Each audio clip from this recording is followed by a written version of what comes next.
जय मसीह की प्रियो। आज का विषय है, क्या परमेश्वर हमसे रोज बात करना चाहता है?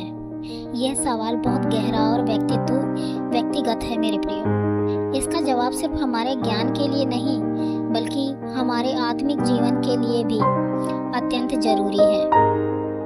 बाइबल हमें बताती है कि जब परमेश्वर ने आदम और हव्वा को बनाया तब वह हर दिन बगीचे में उनके साथ चला करता था। उत्पत्ति 3:8 में लिखा है, उन्होंने यहोवा परमेश्वर के बगीचे में चलने की आवाज सुनी। सोचिए, परमेश्वर हर दिन मनुष्य से मिलने आता था। इससे साफ है कि परमेश्वर की शुरू से ही इच्छा रही है मनुष्य के साथ संगति करने की। परमेश्वर नहीं बदलता मेरे प्रिय, आज भी वह हमसे बात करना चाहता है। यिर्मयाह 33:3 में लिखा है, मुझसे पुकारो और मैं तुम्हें उत्तर दूंगा और तुम्हें बड़ी और गुड़ बातें बताऊंगा जिन्हें तू नहीं जानता। यीशु ने कहा, मेरी भेड़ें मेरी आवाज सुनती हैं। यूहन्ना 10:27 में लिखा है। तो क्या हम उसकी भेड़ें हैं? अगर हाँ, तो हमें उसकी आवाज सुननी चाहिए। परमेश्वर कई तरीकों से हमसे रोज बात करता है। बाइबल के जरिए जब हम वचन पढ़ते हैं वह हमारे दिल से सीधे बात करता है। प्रार्थना के समय जब हम सिर्फ बोलते नहीं बल्कि चुप रहते हैं तब वह आत्मा के द्वारा बोलता है।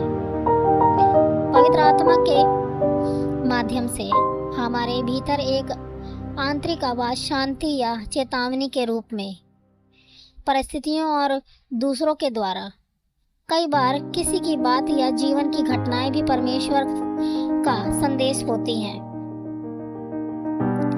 जैसे शरीर के लिए भोजन जरूरी है, वैसे ही आत्मा के लिए परमेश्वर की आवाज जरूरी है।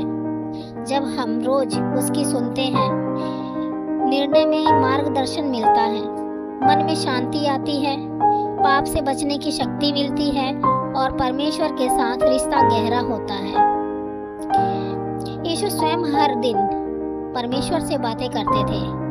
मरकुस 1:35 में लिखा है, बहुत भोर को जब अंधेरा था वह उठा और एकांत में जाकर प्रार्थना करने लगा। अगर यीशु को प्रतिदिन प्रार्थना की आवश्यकता थी तो हम तो और भी ज्यादा जरूरतमंद हैं। परमेश्वर से रोज बातें करने का अभ्यास करें। एक निश्चित समय चुनें। सुबह सबसे अच्छा समय है जब मन शांत होता है। बाइबल पढ़ें और सोचें 5 से 10 मिनट। वचन का रोज मनन करें मेरे प्रियो।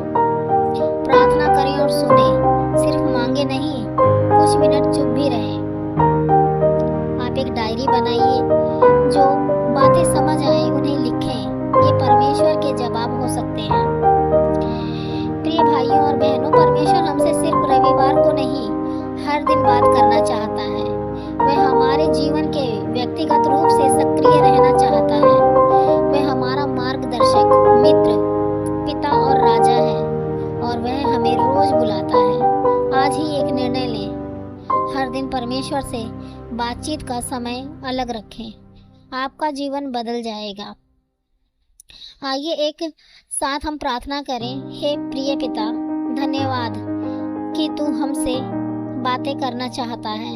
हमें अपनी आवाज को पहचानने की समझ और इच्छा दे। हमें प्रार्थना और वचन में नियमित बनाए रख। यीशु के नाम में हम प्रार्थना करते हैं, आमीन।